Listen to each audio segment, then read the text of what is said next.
Este es el episodio 10 de Fuera del Algoritmo, un podcast de literatura, series y cine curado según nuestro criterio. Mi nombre es Arián Díaz. Yo soy Celeste Murillo. Y si querés escuchar los episodios anteriores, los encontrás los domingos en el semanario de La Izquierda Diario o en www.laizquierdadiario.com/podcast.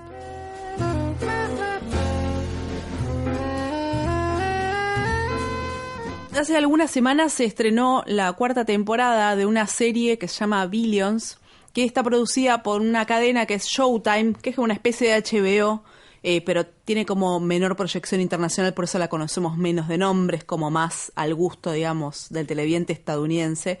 Pero acá en Argentina se vio completa, se puede ver completa en Netflix, y también se comentó bastante.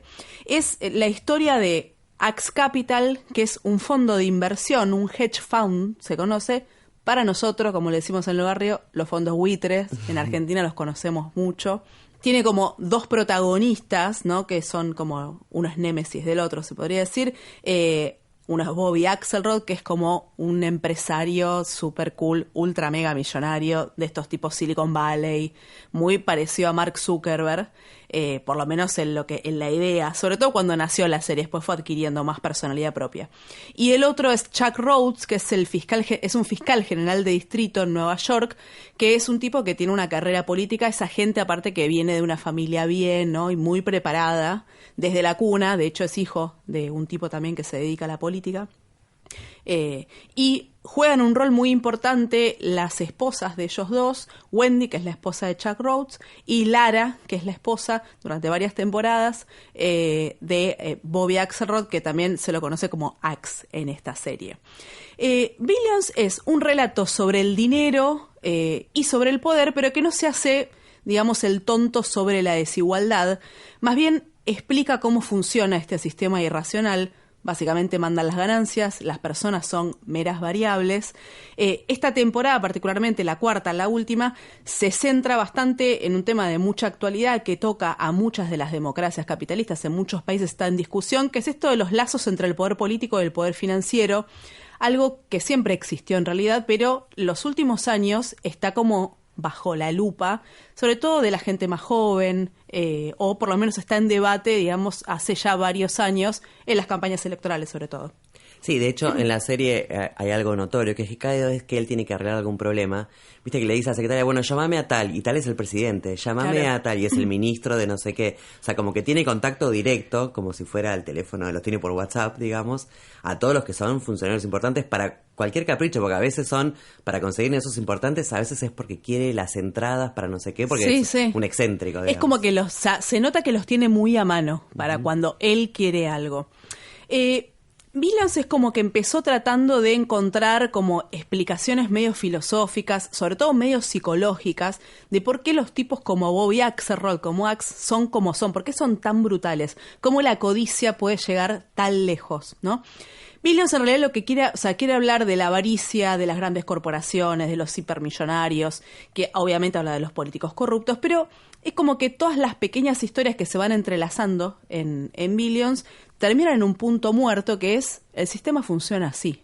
No es tanto, está bien, Bobby será un excéntrico, Chuck tendrá sus cosas, pero el sistema más o menos funciona así, y no es que ellos si cambiaran cosas de su personalidad, digamos que podrían cambiar algo. También se mete con temas que tienen mucho que ver con la idiosincrasia estadounidense, que contagia a todo nuestro continente, por supuesto, ¿no? Con su aparato cultural así monstruoso, como el individualismo, la meritocracia, todas cosas que vuelven locos a los estadounidenses hace siglos, es decir, que no es un tema moderno, digamos. Está, por ejemplo, o sea, ellos tienen como una adoración a este tipo como Bobby, que es ellos lo llaman el self-made man, es el hombre que se hizo a sí mismo, como nosotros diríamos acá, el que se hace de cero. Claro, desde abajo. Claro, el que se hace de abajo, que confluye esta idea con esto del individualismo yanqui, que es que si vos te esforzás, vos vas a poder. Y es una historia que está desde el nacimiento de Estados Unidos como la nación hasta 2019, fue cambiando, tiene muchas más contradicciones, pero es una idea que más o menos manda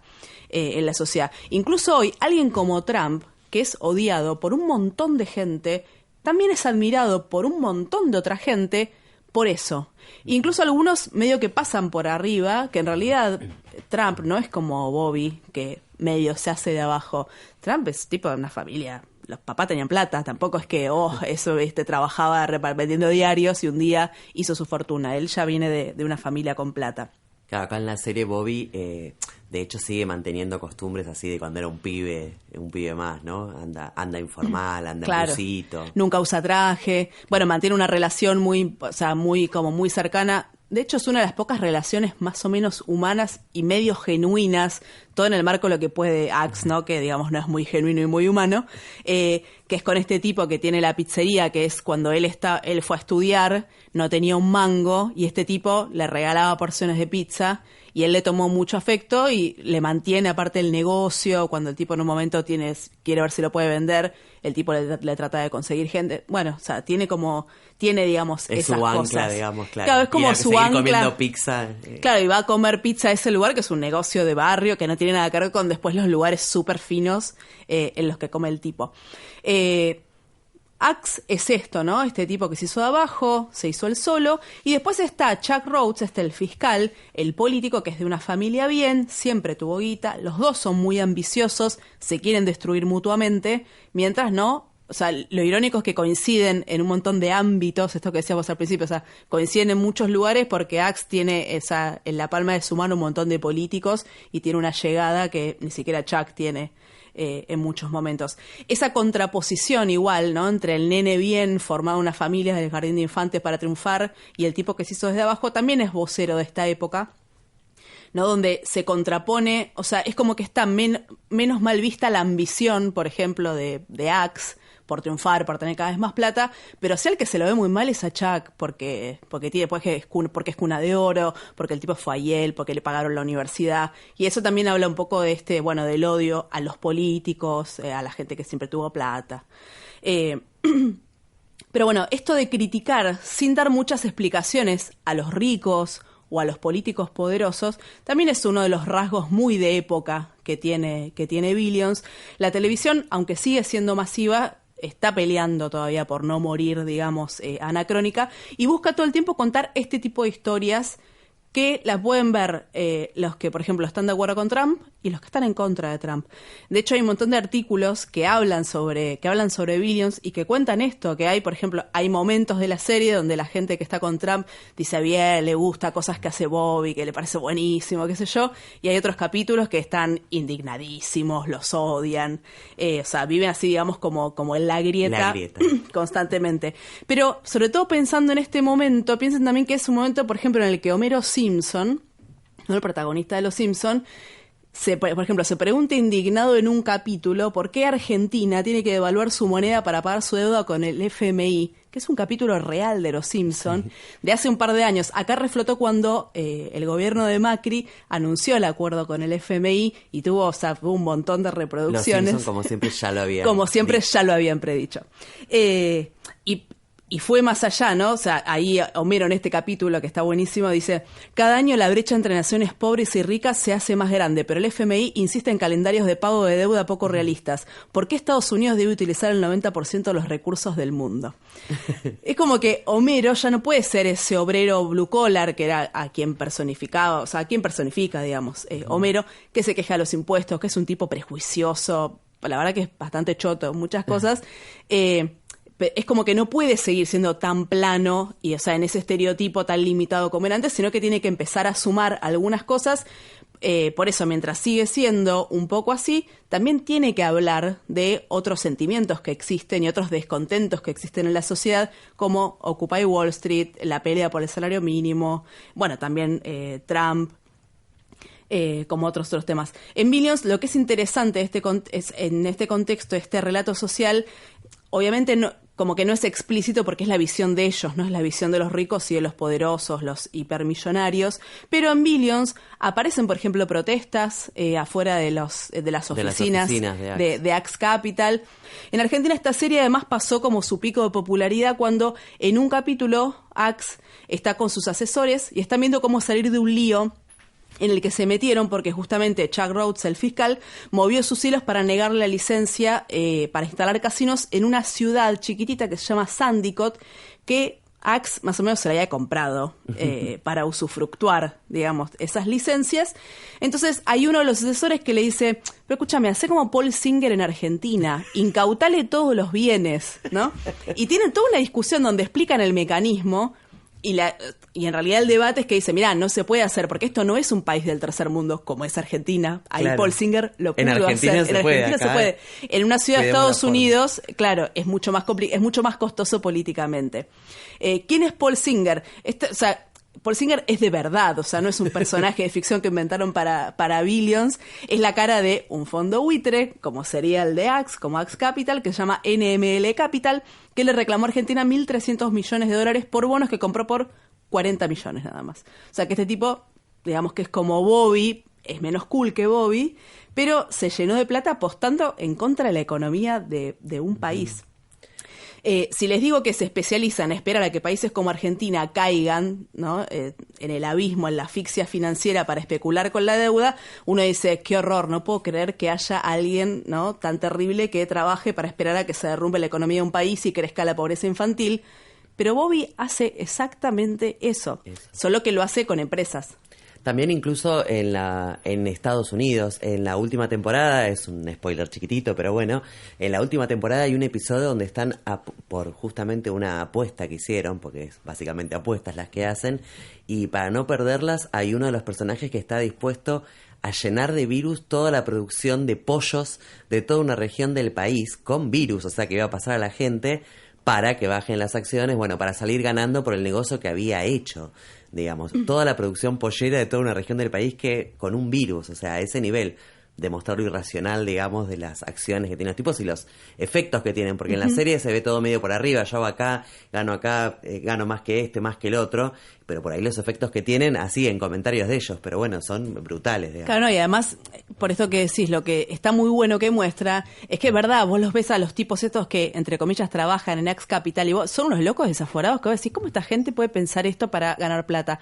Pero lo más llamativo no es que ellos existan, sino que hay todo un sistema que funciona alrededor de ellos, que funciona porque necesita esos tipos para que siga funcionando, y tampoco es que hay grandes descalabros, sino que en la economía, puede ser la de Estados Unidos, la de cualquier país europeo, la de cualquier país, digamos, sí, poderoso, digamos, con una economía fuerte, estas cosas como que pasan todos los días. Y en las 4 temporadas vemos un montón de hechos así, también relaciones con otros países, con ricos de otros países, y los tipos se la pasan haciendo negocios, capaz que un día hacen lo de los pollos, otro día hacen lo de los jugos, que agarran a gente desesperada para que se autoenvenene tomando un jugo, todo para que caiga las acciones de una empresa. Sí, de hecho, por esto que decías de los otros países, también muestran que no es solamente una cuestión de Estados Unidos, hay otros, o sea, en todos los países imperialistas, digamos, hay de ese tipo de multimillonarios haciendo esos negocios que a veces compiten y a veces es medio... Bueno, de hecho, en esta última temporada va a haber un enfrentamiento con Malkovich. Con John Malkovich, claro, sí. Que sería como el Axe ruso, digamos. Bueno, termina la pelea entre ellos, entre capitales, pero mostrando que no es solamente él y en Estados Unidos, sino que es así, el sistema capitalista financiero internacional, cómo funciona, ¿no? Y que también más allá de los estados y a los obstáculos, para ellos son obstáculos que tienen que enfrentarse los diferentes gobiernos, es como cuando ellos dos hablan, es como que entre ellos se entienden y tienen sus reglas y tienen sus códigos también, que a veces alguno rompe, alguno no, pero sí, también se muestra esto, ¿no?, del capital financiero como gente que comparte tiene lazos con el poder político, pero también tiene como sus propios lugares donde maneja, bueno, son miles de millones de dólares. Claro. Después también Billions lo que hace un poco en esta búsqueda, ¿no?, de encontrar algún problema, algún gen de la maldad, ¿no?, de Axe o algo que esté mal, juega mucho con esto de los perfiles psicológicos. Ellos quieren, en definitiva, contar una historia de personas, porque Showtime, esta productora que hizo la serie, no puede ponerse anticapitalista. O sea, se chocan con un problema porque muchas veces se extreman las historias y el desarrollo normal es que vos termines pensando, bueno, este sistema la verdad funciona así y no está bueno. Entonces, como no se puede hacer eso, porque bueno, sería una serie anticapitalista, van por el lado, juegan mucho con la psicología de Axe, juegan mucho con esto del estilo descontracturado, tipo Facebook, qué sé yo, Porque obviamente hoy nadie quiere ser Gordon Gekko, por ejemplo, que era el protagonista de Wall Street de la película de los años 80-90, que era un tipo que vivía de fiesta en el centro financiero, no le importaba nada y no sabíamos nada de su vida. De Axe todo lo contrario, conocemos a su esposa, conocemos a sus hijos, sus conflictos personales. Y estos perfiles también se mezclan mucho con imágenes muy fuertes en el imaginario estadounidense, pero también en general juega, digamos, con prejuicios. Por ejemplo, si se mete con una cosa grave en Estados Unidos, que es como así una cosa como muy solemne, que es Bobby se enriquece, o sea, la base de su fortuna es porque hizo un negocio cuando fue el atentado a las Torres Gemelas. El tipo es como que aprovecha la muerte de sus socios que están en una de las torres, vende todo y con esa plata construye su empresa. Claro, porque él era un operador más, digamos. Claro, era un operador más y se queda con todo. Eso sí, le paga los estudios a los hijos de todos sus socios, ¿no? Que se murieron. Y el tipo como que hizo algo ilegal. No hizo nada ilegal. Ahora, ¿es una basura, tipo? Y sí, la verdad que es una basura. Después, por ejemplo, está este Chuck Rhoades, que es una porquería, pues un corrupto. Lo único que le importa es su carrera política, pero hay algo que nos muestran de él, que nos lo muestran desde el primer capítulo, primera escena, que él practica el BDSM, que es esta práctica, es una especie de sadomasoquismo para simplificar, que tiene mucho que ver con esto, ¿no? Del dominante y el dominado, pero en realidad están jugando también con un prejuicio de que a vos este tipo que te cae mal, además hace esto, que tampoco es que le copa a la mayoría de las personas, cuando en realidad es el menor de los problemas que tiene este Chuck Rhoades, digamos, al lado de todos los otros que que se le pueden discutir, no sé, 400 cosas y eso lo puede dejar completamente de lado y la serie se mete mucho con eso. Y después está Wendy, que es la esposa de Rhoades, pero a la vez es como la psicóloga de la empresa de Bobby Axelrod, de Axe Capital, que es un papel nefasto, ¿no? Porque ella agarra y supuestamente ella se encarga de canalizar la energía de los operadores y sacar lo mejor de ellos, que no significa otra cosa que, ¿no? Como cortar un pedazo de carne y hacer que el tiburón huela sangre, y ese es su trabajo. Y está como bien visto. Ella aparte es como un activo, podríamos decir, el lenguaje empresarial muy preciado de hecho, Bobby Axelrod es una de las personas que más cuida de la empresa y en general trata de no perderla. La serie fue evolucionando, decía, esta historia más universal sobre el poder y la ambición, a hablar mucho más de una época, algo que hacen casi todas las series dramáticas actuales, que terminan, digamos, contando este momento. Billions es de alguna forma, es como una forma de explicarse, de que los estadounidenses tratan de explicarse a ellos mismos qué es lo que pasa, por qué no hay admiración absoluta por los millonarios que se enriquecen a costa de endeudar a las familias, como pasó con la crisis del subprime, o robar las pensiones a la gente que se retira, como fue el escándalo con Warren Buffett, porque sospechan de los políticos que en general tienen muchos lazos con el poder financiero. Sí, incluso está la burocracia sindical, porque también está presente la burocracia. En una de las temporadas, parte del capital que se están disputando entre ellos son los aportes de retiro de un sindicato. Claro, las cajas de jubilaciones. Del sindicato de bomberos, creo, que que te lo doy acá, que te lo doy allá, que hacen lobby por eso, y bueno, es la guita de los laburantes.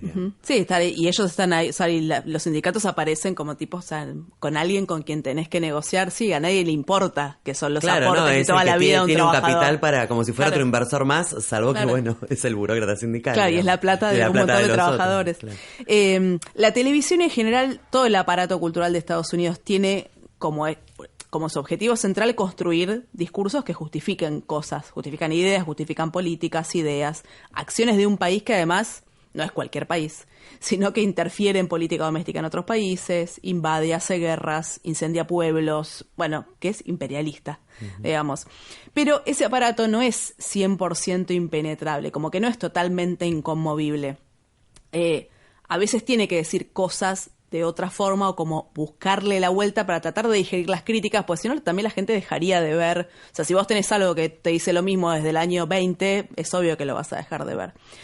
Parte de esta generación de contenidos críticos, ahora desde la crisis del 2008 hay un montón de cosas. Estuvo Too Big to Fail, Margin Call, que era sobre las empresas, la nueva versión de Wall Street, que no sé si la vieron, pero es muy distinta a la versión original. El Lobo de Wall Street. Como no se puede decir que el capitalismo no está funcionando, es como que la televisión o las producciones culturales prefieren pensar, digamos que hay una cúpula de los megamillonarios que son tan ambiciosos que no tienen límite, pero el problema es que después hay un montón de otros capitalistas que no son como Axe, ¿no? Pero que, por ejemplo, viven también del trabajo de alguien que no tiene otra cosa que su trabajo, que seguramente tenga más de un trabajo, por ejemplo, para pagar la guardería de sus hijos o para pagar una niñera que se queda en bancarrota si se enferma en Estados Unidos. Pero la televisión se esfuerza en convencernos de que está criticando lo que está mal de este sistema, pero por ahora el prime time a lo que no se anima o lo que no quiere es discutir realmente que el problema es el sistema. Bueno, si pusiéramos Billions o algunas cosas de esta serie en el buscador, una de las cosas que podría salir, por ejemplo, buscando en Argentina, ¿no? Siempre sería la Fragata Libertad, que no sé si se acuerdan, estuvo en el medio de esta controversia de los fondos buitre, porque en un momento bastó una escena, sino que la tuvieron ahí como cautiva, claro, digamos, como a cambio, digamos, era uno de los activos que estaba ahí en peligro. De hecho, Macri lo usó en su campaña para decir que nos iban a sacar la Fragata Libertad por culpa de la negociación. También podría aparecer un desodorante famoso. Claro. Que aparte es así para esa gente que como activa, cool, medio canchera. Medio canchera y todo, como son los que trabajan en Axe Capital, así que podría es cierto ir. Pero bueno, como era un poco inevitable y como en la serie nos nombran por los fondos buitres y por el default del 2001, agarré por el lado de una de las varias novelas que intentaron tramitar los acontecimientos en Argentina en 2001. Hay muchas novelas donde la crisis económica del 2001 aparece, escritas en los años sucesivos, ¿no? Algunas son más cercanas y otras un poco más lejanas a los hechos. Algunas tienen la crisis como telón de fondo, como un contexto en el cual interactúan los personajes, ¿no? Pienso, por ejemplo, en La mala fe, de Romina Doval, donde hay dos universitarias que para sobrevivir recorren al robo y a algo peor, eso no voy a decir más.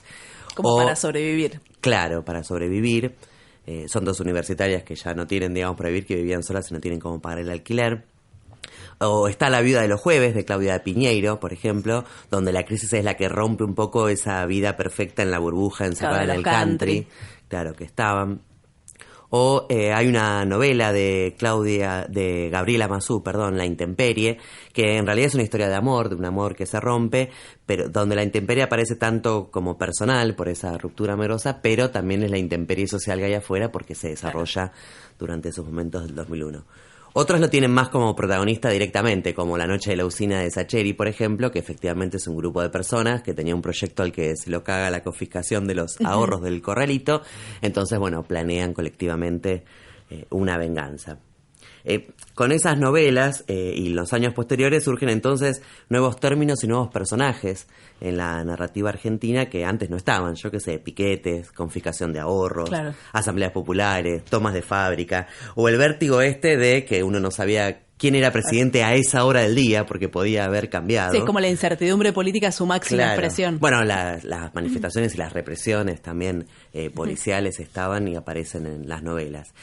Esa intemperie, esa idea de intemperie que está en el título de la novela de Mazú, es una imagen que se repite bastante como imagen de la crisis, porque efectivamente la crisis significó un deterioro de las condiciones de vida que dará la intemperie para muchos, y va a ser el nombre del fenómeno que atraviesa otro de estos libros que agarra la crisis del 2001, que es el que vamos a comentar, de Pedro Mayral, que se llama El año del desierto. La novela arranca justamente con una escena típica, digamos, de esa época, que es la protagonista, que es una chica joven que trabaja de recepcionista en una financiera globalizada, justamente, en uno de esos super edificios modernos, digamos, todos vidriados, que está en la calle Reconquista. Claro, te iba a decir, bien del microcentro. Bien del microcentro, no, y aparte que sea Reconquista va a ser significativo después en lo que pasa en la novela. Y que ve desde ahí, desde arriba, en la Plaza de Mayo, una manifestación que hay en ese momento contra la intemperie, justamente. ¿Qué es esa intemperie? Bueno, no se dice en la novela qué es la intemperie. Vamos a ver que hay distintas opiniones. Algunos que le atribuyen eso como una política del gobierno, otros que dicen que el gobierno está tratando de tapar ese fenómeno que ocurre y no dice qué es. Teorías distintas, pero la novela nunca la va a terminar de definir. Lo que sí vamos a ver son los efectos que tiene, ¿no? Que es un deterioro generalizado de las condiciones de vida. Pero esa intemperie, que se parece bastante, digamos, a lo que pasaba en el 2001 en ese momento, se va a volver literal y va a terminar convirtiéndose en esa especie de retroceso de las condiciones de vida en un retroceso en el tiempo literal. Porque lo que pasa es que el tiempo empieza a retroceder aceleradamente como si fuera una especie de involución. la gente lo que empieza a notar es, primero, por ejemplo, que dejan de andar los dispositivos electrónicos más sofisticados o los mecanismos más complejos, no sé, los satélites y los aviones. Después los que ya tenían unas décadas, por ejemplo la televisión. Después directamente deja de haber luz, entonces ya no se pueden ver, no hay más televisión. Ese es mi límite, igual que no haya luz, ya eso ya me parece extremo. Los autos dejan de funcionar, se reemplazan por carruajes. Entonces es como que vas retrocediendo en la historia, digamos, nacional, las épocas que nosotros conocemos, digamos, para adelante. Las clases de historia. Claro, pero hacia atrás y aceleradamente porque eso transcurre en un año, por eso es el año del desierto, en el que esa naturaleza como que avanza sobre la ciudad. ¿Qué pasa frente a eso? Bueno, hay mucha gente que se atrinchera en sus casas, en principio a mirar la tele, efectivamente, que primero empieza a tener una programación más reducida de algunas horas, como cuando había cortes de luz, claro. No sé si se acuerdan, bueno, así. Después directamente deja de ver, porque ya no hay electricidad, no se puede grabar. Entonces hay gente que entra en lo que en la novela se llama un coma catódico, ¿no? Que es gente que está delante de la tele pasando canales, aunque ya no hay nada, digamos, para pasar, que está pasando los canales. Que es toda una simbología de la actitud de determinados sectores sociales frente a todo eso que pasa afuera, de encerrarse en la casa como zombie, a mirar la tele y no me importa nada. Otros, en cambio, sí salen a la calle, porque lo que se sabe o se cree, se rumorea, digamos, en ese momento es que esa intemperie avanza sobre la ciudad desde el conurbano, digamos, desde la provincia. Entonces, ¿qué pasa? Mucha de la gente que vive en el conurbano y en la provincia va hacia la ciudad a refugiarse. Y hay los sectores, la gente bien, digamos, de la ciudad opina que es una especie de invasión. Claro, de la provi, con lo cual hacen barricadas, retenes de vecinos, y demás para que no, recibir ese aluvión, digamos. Bueno, eso es como una analogía medio obligada de cuando hubo todo un sector que recibió muy bien, pero cuando me hizo acordar la imagen en las marchas de desocupados en el 2001, que venían desde el conurbano hacia la capital, que para un montón de gente era una invasión. Una invasión. Pero mucha otra gente también lo recibía, bueno, de ahí vino una canción que se cantaba en ese momento, que era Piquete y Cacerola, la lucha es una sola, que mostraba, digamos, la unión entre esos dos sectores. Claro, pero eso terminó siendo en diciembre, digamos, más hacia el final del año, el año previo y durante el principio del 2001. Sí, más bien era temor, la invasión. Y además sí, obviamente de las marchas de desocupados y otras que había, también recuerdo... Los saqueos. No, eso, bueno, en el medio de la crisis, pero los cartoneros, no sé si se acuerdan que venían en trenes a revolver la basura y demás, y que para muchos era como, ay, mirá, viene a la noche, digamos, y no lo quería ver, no sí, quería que aparte, saber. no sé si te acordás, estaban todas las crónicas de estos, los noticieros de televisión que hablaban del tren blanco. Claro, exactamente. Y como si fuera toda una cosa rara, y es gente como nosotros que vive a 2 kilómetros de tu casa nada más. Claro, exactamente. Bueno, en ciertos sectores sociales de la clase media alta o de la clase alta, eso era visto como una invasión. Un poco como un ambiente similar al del country de la novela de Claudia Piñero, ¿no? Justamente, pero bueno, está urbana y no en un country. Pero bueno, como el tiempo sigue retrocediendo para atrás, digamos, y terminamos a principios del siglo XX, principios del siglo XIX, después esas diferencias también se borran, porque llega un momento que ya no hay límites entre provincia, capital, ciudad y demás, porque claro, la naturaleza avanzó, digamos, sobre la ciudad, y en realidad lo que también empieza a desaparecer es el Estado, que se va desvaneciendo. Porque al principio se refuerza, digamos, el aparato represivo del Estado, como no podía ser de otra manera, pero al final también el propio Estado se va disolviendo, porque lo que empieza a formarse son especies de claro, que disputan bandas por el territorio, que cada cual tiene, digamos, sus propias autoridades y demás, y se va disgregando el Estado. Es una especie de reinstalación del hombre como lobo del hombre, digamos, que es lo que supuestamente la sociedad moderna habría superado, ¿no? Digamos, con la fundación del Estado, el ordenamiento jurídico y demás. Digo el lobo del hombre, porque así es como se dice la frase, hombre por humanidad, ¿no? Claro. Podríamos decir los hombres y mujeres como lobo del hombre y las mujeres.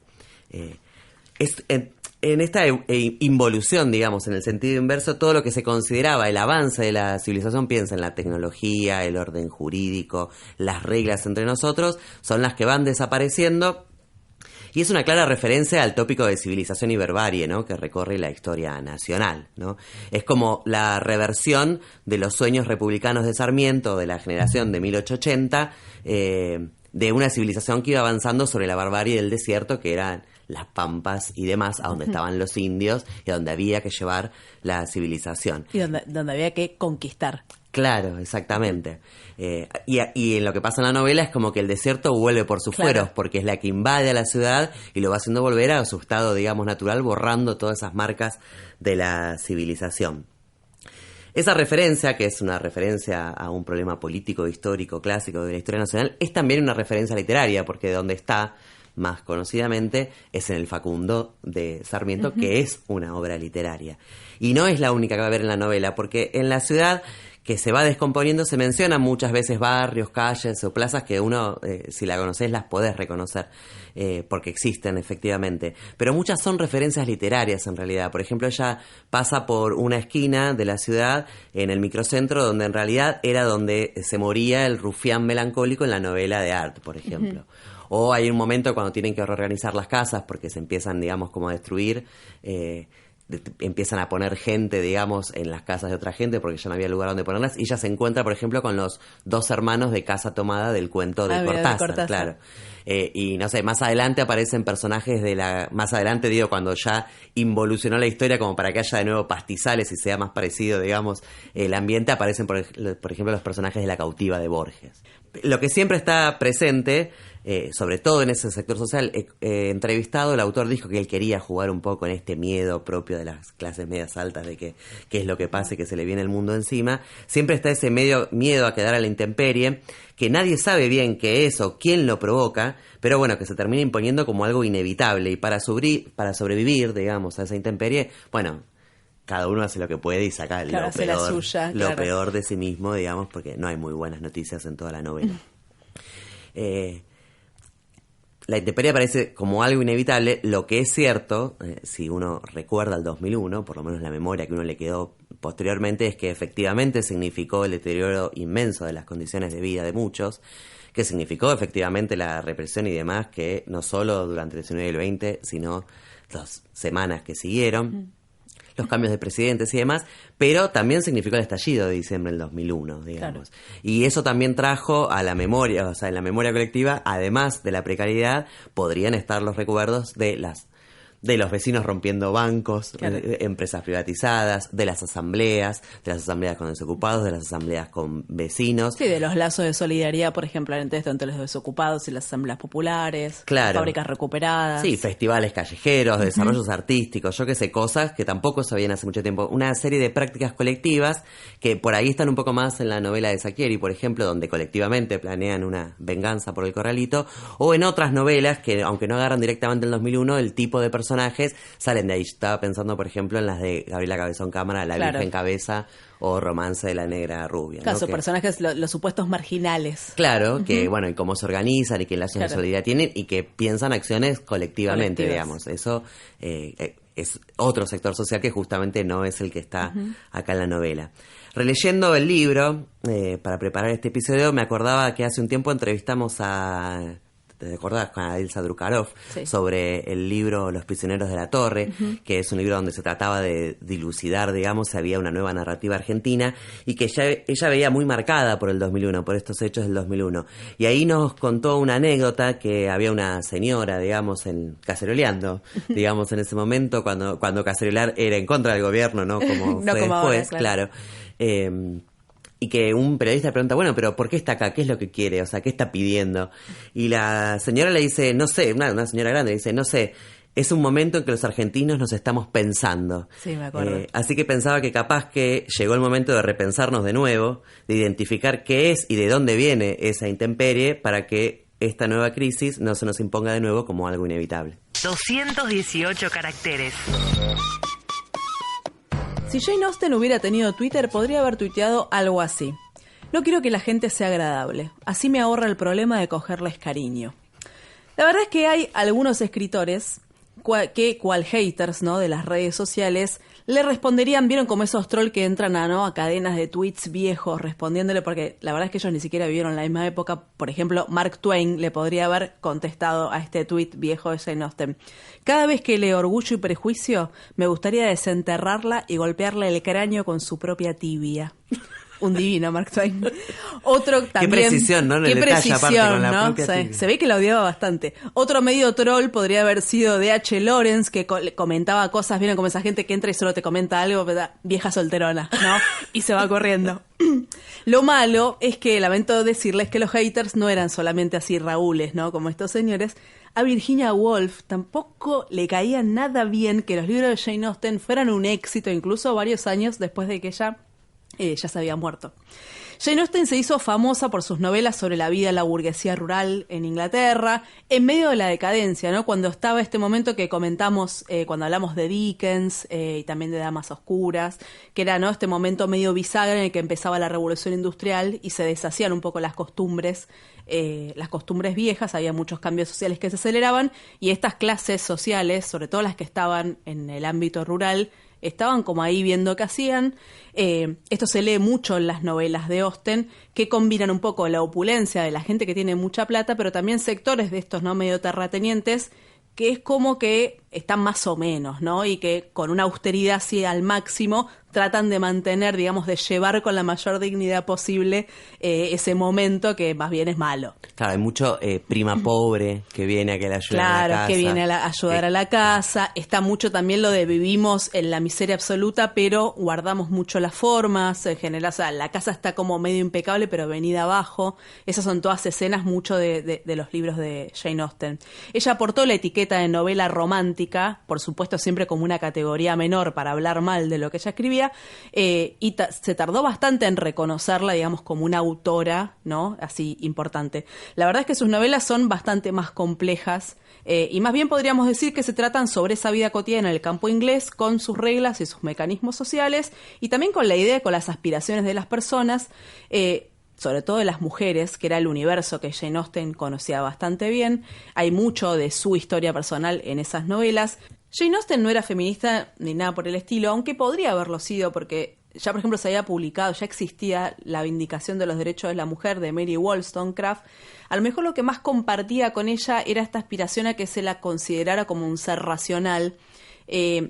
A Jane parece que no le interesaba el tema, digamos, en estos términos tan políticos, pero hay que esforzarse bastante para no ver el tema, ¿no?, del lugar de las mujeres en esas clases sociales y de las mujeres en general. Es medio obvio que es un tema que no le da igual, como que no pasa desapercibido.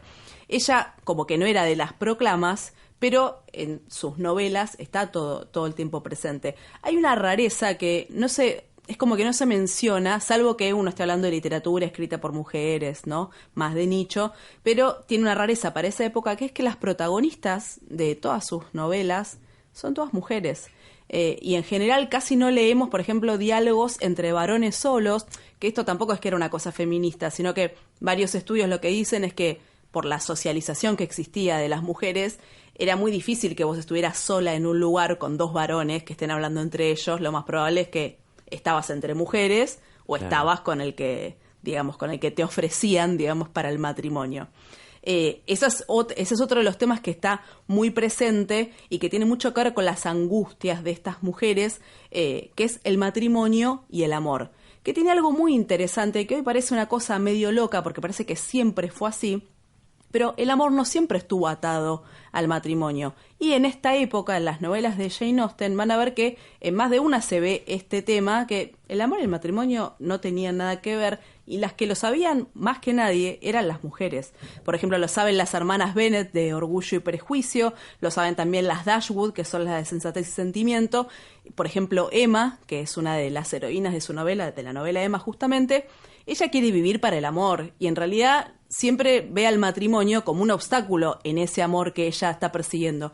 A Jane Austen le pasó algo parecido. Ella siempre estaba convencida de esta idea de que había que casarse por amor, pero tenía muy claro que el matrimonio no tenía nada que ver con eso. Hay muchas que le critican a Jane Austen, que hablaba demasiado del amor, del romanticismo, que hablaba mucho del matrimonio, cuando la verdad es que no había muchas más opciones que el matrimonio para las mujeres en ese momento, y en Austen esa idea no está romantizada, más bien todo lo contrario, solamente que a Austen se le dio más por la prosa irónica, digamos, que en realidad también es una de las cosas que hacen que sobreviva hasta hoy esa novela, y alguien en 2019 la puede leer y no, tampoco es que te aburrís porque se la pasa hablando de la campiña inglesa, sino que habla de muchos problemas que son bastante actuales o que tienen que ver con muchos problemas actuales hoy. Y aunque fuera menos incendiaria, sigue permitiendo hablar del amor y del matrimonio como lo que son dos cosas que no tienen nada que ver.